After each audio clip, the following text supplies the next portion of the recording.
The LA Dodgers are paying a staggering $169 million competitive balance tax this year, a sum so astronomical it could fund the entire roster payrolls of the Brewers, Pirates, and Guardians combined. Yet this supposed penalty for reckless spending is met not with relief by small market owners, but with a quiet, almost unsettling satisfaction.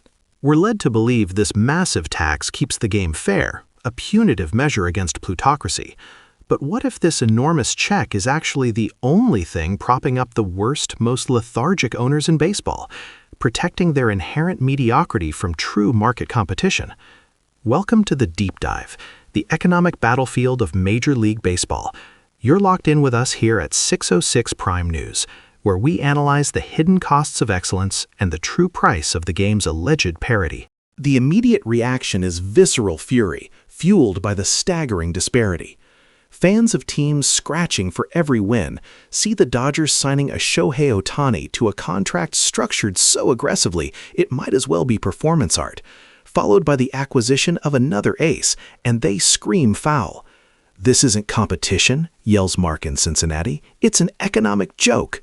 The Dodgers are paying a fine that is 3 times higher than the entire payroll of half the league, and they just laugh and keep spending. The CBT is a broken turnstile, not a deterrent. It's a license to print championships. He's not entirely wrong. When you look at the raw numbers, the situation is dizzying, and it perfectly illustrates the financial chasm that defines modern baseball. But hold on, the simple narrative, rich team buys titles, is incomplete, even lazy. We need to pivot immediately from the outrage to the operational reality. Let's talk to the scout, the analyst, the person who doesn't deal in spreadsheets, but in talent evaluation. "Look, everyone points to the money," explains veteran MLB analyst Dr. Kenji Hara, a man who has advised 3 different World Series winning front offices. But money only buys you the opportunity to succeed. The Dodgers don't just spend, they spend smarter than everyone else. They have a farm system that consistently churns out starting talent, the homegrown depth that saves them $30 million a year in free agency. Their analytical department, their hitting philosophy, their ability to revive careers, these are strengths that a salary cap cannot touch. If you enforce a hard salary cap tomorrow, do you honestly believe the Dodgers won't still finish above 90 wins? They will. They have superior infrastructure. You can cap labor costs, but you can't cap institutional genius. This introduces the critical counterargument. The issue isn't just the lack of a salary cap, it's the lack of mandated spending and competence among the smaller markets. This brings us to the core conflict, the true financial conspiracy, the hypocrisy of the luxury tax. The CBT is framed as a penalty, but in reality, it's a necessary life raft for the teams that refuse to compete. That astronomical $169 million, where does it go? It gets distributed to non-tax-paying teams, contributing to player benefits and bolstering the league's development funds. This is the plot twist, the cynical revelation. The small market owners, the very ones who complain about the Dodgers spending, rely heavily on this influx of cash. Imagine the owner of the Oakland Athletics, who intentionally depresses payroll and refuses to invest in infrastructure. That owner, who maybe only spends $80 million on his entire team, gets a hefty annual distribution from the Dodgers check.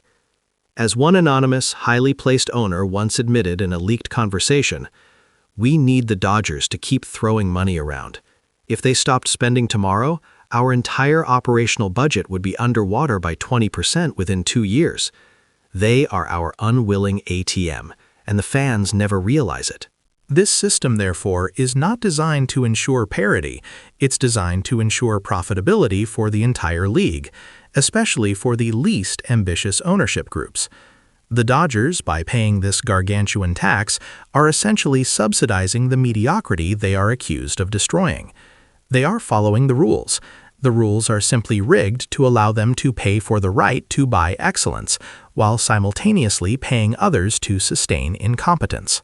This is the essence of what former Yankee owner Hank Steinbrenner meant when he famously said, "These small market teams forget who supports them. The small market needs the giant market far more than the giant market needs the small." But what about fairness for the players? We must escalate the situation now, reaching the inevitable climax, the looming lockout. The current labor agreement expires soon, and this massive tax payment by the Dodgers provides the perfect flashpoint for the owners to push their agenda.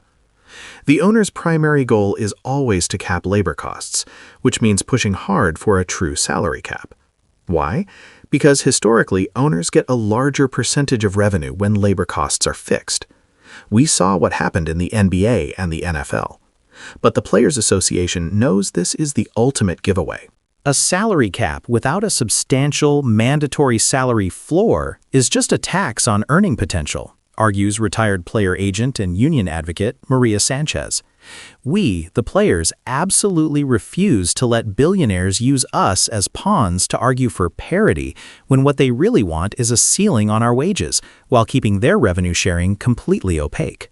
She projects that any push for a hard cap will be met with a ferocious counterproposal demanding full removal of the service time manipulation system and a minimum payroll floor set at no less than 75% of the cap, a measure many owners would still balk at, leading directly to the prospect of a catastrophic lockout in the 2026 season. The luxury tax system is a temporary, flimsy bridge that is actively collapsing under the weight of teams exceeding the highest threshold, like the Dodgers and the Mets, proving that the $241 million benchmark for the highest tax bracket is functionally meaningless to the biggest players.